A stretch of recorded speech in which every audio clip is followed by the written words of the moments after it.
Are you related to the Marcos? It is a privileged communication. Yun lang po ang masasabi. Why you're using the Marcos family? I am a Marcos. My name is a Marcos. I am a Marcos.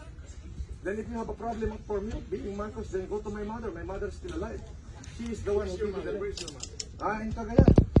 Yes, you can go there. No question about being me being Marcos. I'm a Marcos. Careful not to be there. Your mother is died already. No. Remedios Antonio, the name of your mother, right? Yes, that is. Let me remind you of the of your rights. You have been apprised by the agents during the course of the arrest, and you are assisted by your counsel. Yes, sir. So, see you in the court. See you in the court. I will. Yes. Okay,